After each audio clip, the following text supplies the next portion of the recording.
प्रदेश में कहने को सरकार बदल गई है, लेकिन कुछ युवा बेरोजगार हैं जो कर्मचारी चयन बोर्ड आयोग में बैठे हैं।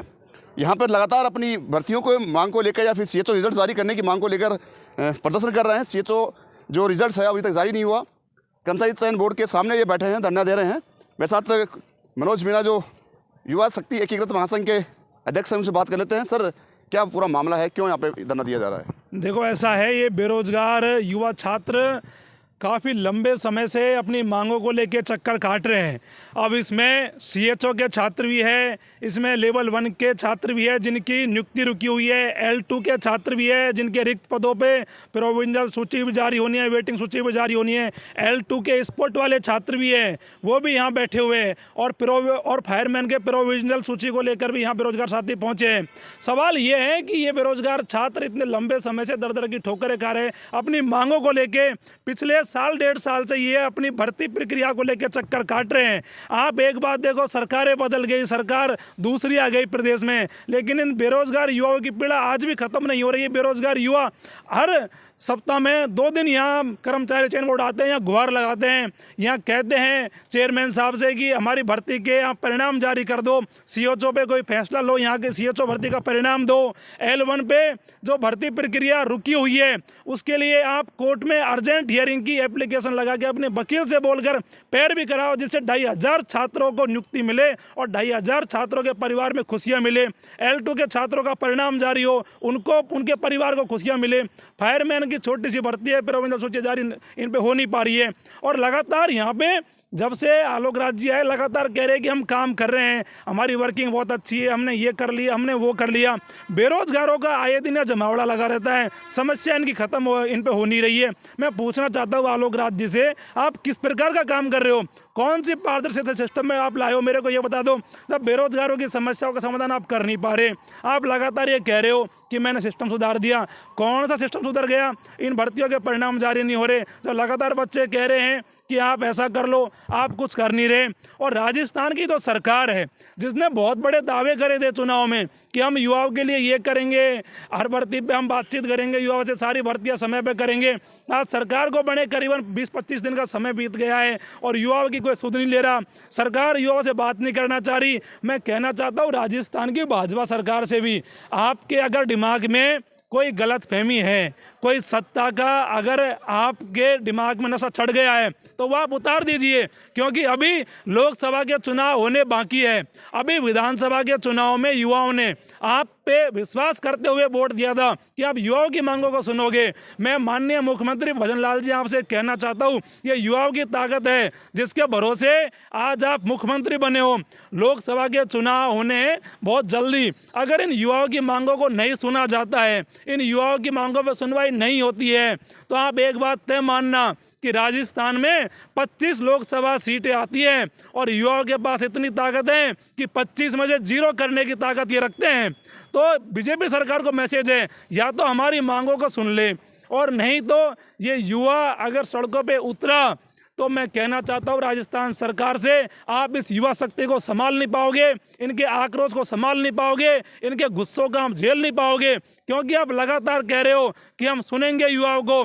मैं पूछना चाहता हूँ, रीट की भर्ती को आज 5 साल हो गई, जिसमें L1 के छात्र नियुक्ति की मांग कर रहे हैं। भाई सरकार क्यों पैरवी नहीं कर सकती कोर्ट में? जब इनके डिस्ट्रिक्ट अलॉटमेंट हो गया, इन्हें स्कूल मिल गया, पिछले 15 दिन से बच्चे मेरे साथ धरना दे रहे हैं। हमने कर्मचारी चयन बोर्ड पे अनगिनत बार धरना दे लिया, शिक्षा संकुल दे लिया, CP जोशी जी के आवास को हमने घेर लिया, लेकिन उसके बावजूद भी अगर इनके कानों पे जू नहीं रेंगती है तो ये बहुत शर्मनाक बात है। बच्चों के लिए इससे बड़ी शर्म की बात कुछ हो नहीं सकती कि सरकार के कानों पे कोई फर्क नहीं पड़े। कर्मचारी चयन बोर्ड के अधिकारी अधिकारी लगातार अपनी तानाशाही में मस्त है, उनको फर्क नहीं पड़ रहा, वो लगातार कहते हैं हम सुनेंगे। मैं कहना चाहता हूँ कर्मचारी चयन बोर्ड के चेयरमैन से भी कि साहब ये गरीब घर के बच्चे हैं, इनको शौक नहीं है जयपुर आने का, ये सर्दियों में यहाँ बैठे हैं, कोई पिकनिक मना के, ये कोई ऐसा नहीं कोई इनका कोई पिकनिक का कोई टूर चल रहा हो, ये बच्चे इनकी समस्याओं को लेके आते हैं। अगर इनकी समस्याओं का समाधान हो जाता है तो कोई भी बच्चा यहाँ नहीं आएगा।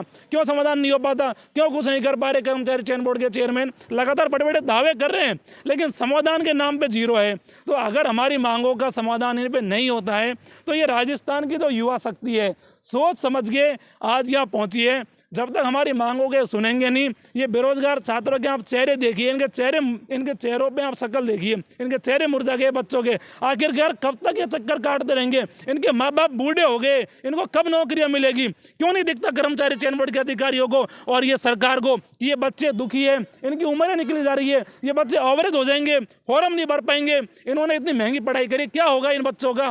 बिल्कुल बिल्कुल साफ है, इनका गुस्सा जो है वो निकल रहा है। सरकार को चेतावनी दे दी है, कर्मचारी चयन बोर्ड के जो चेयरमैन उनको भी चेतावनी दे दी है। कुछ और स्टूडेंट्स भर्ती बैठे हैं, उनसे बात कर लेते हैं।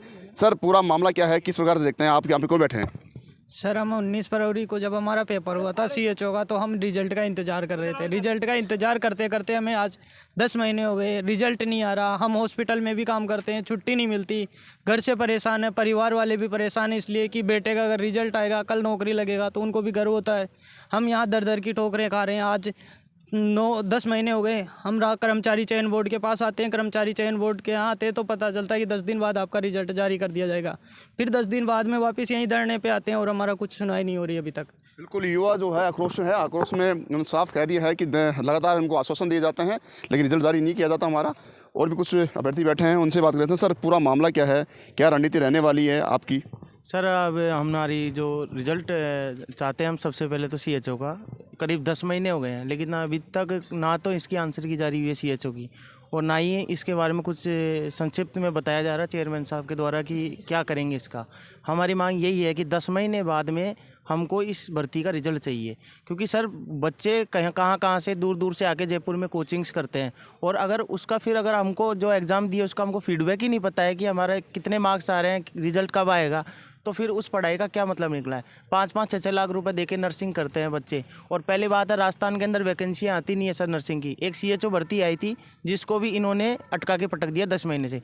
नर्सिंग ऑफिसर की भर्ती आती है, जो परमानेंट भर्ती आती है उनको तो ये बोनस अंक से लेते हैं, और जो संविदा की भर्तियाँ हैं उनको ये एग्ज़ाम करा के लेते हैं। कम से कम संविदा की अगर भर्ती आप हमको दे रहे हो तो कम से कम उसका परिणाम तो आप जारी कर सकते हो, उसका परिणाम भी जारी नहीं कर रहे।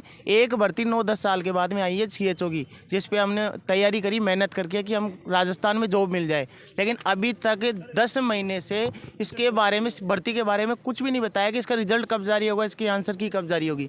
बहुत बार धरने प्रदर्शन कर दिए, कम से कम अनगिनत धरने करे हैं हमने, लेकिन कोई जू नहीं रेंगती। कोई सर कोटा से आया है, कोई नागौर से आया है, कोई अजमेर से आया है। कहाँ से आए हो?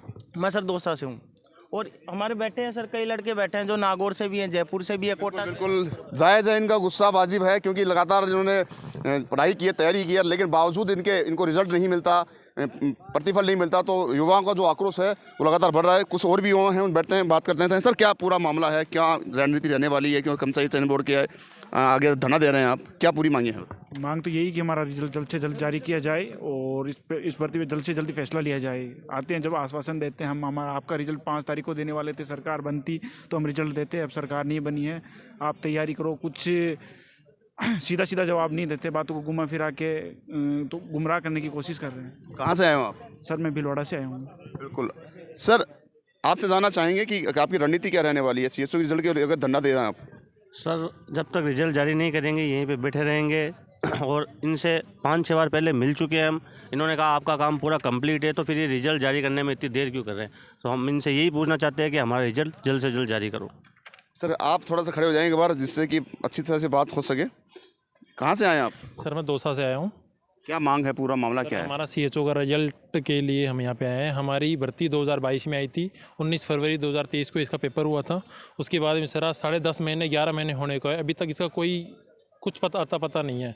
यहाँ पे आते हैं हमको सर, यहाँ आते लगभग 7-8 महीने हो गए, ये कहते हैं 5 दिन में, 7 दिन में, 7-10 दिन में तुम्हारा कुछ होना जाएगा, तुम्हारा कुछ हो जाएगा। बतौर उसके आज तक हमें घूम रहे हैं। हम कई बार हमने एसओजी के दफ्तर में भी वहाँ पे किया, सर हमारा कुछ बता दो, तो वो कहते थे हमने तुम्हारी रिपोर्ट कर्मचारी चयन बोर्ड को सौंप दी। हम कई बार सुब्रा सिंह मैम के पास, जो हमारी डीम है, उनके पास भी हम कई बार जा चुके, वो भी ये कहता है कि हम कुछ नहीं कर सकते, तुम्हारा जो करेगा कर्मचारी चयन बोर्ड करेगा। हम कई बार हमारे एमडी जितेंद्र सोनी जी के पास जा चुके, कई बार हमने ज्ञापन दे चुके, वो भी यही कहते हैं कि तुम्हारा जो करना है कर्मचारी चयन। अब एक कर्मचारी चयन कब सुनेगा सर? 10-10 महीने हो गए, 9 महीने में डिलीवरी हो जाती है। हाँ सर, 10-10 महीने हो गए, हम यहाँ पे चूतिया की तरह बैठे हुए हैं। अब हम यही मांग करते हैं कि हमारा रिजल्ट आए, नहीं तो हम आज यहीं बैठे। कर्मचारी चयन बोर्ड द्वारा अगर आप रिजल्ट जारी नहीं किया तो क्या रणनीति रहने वाली? हम यहीं बैठेंगे आज। बिल्कुल, युवा जो है वो आक्रोशित है, बेरोजगार युवा है, लगातार अपनी मांगों को लेकर कर्मचारी चयन बोर्ड के आगे धरना पर बैठा है और बैठ गया है। लगातार चेतावनी दे रहा है, संकेत दे दिए हैं लोकसभा चुनाव के लिए, उन्होंने चेतावनी दे दी है सरकार को। अब कहीं ना कहीं जो सरकार है उसको सोचना होगा, कर्मचारी चयन बोर्ड के जो अधिकारी हैं, चेयरमैन हैं, उनको सोचना होगा, क्योंकि युवा जब आक्रोशित होता है तो सिंहासन ही सब कुछ बदल सकता है। कैमरा पर्सन रमाकांत के साथ संदीप अग्रवाल, द नगरी मीडिया, जयपुर।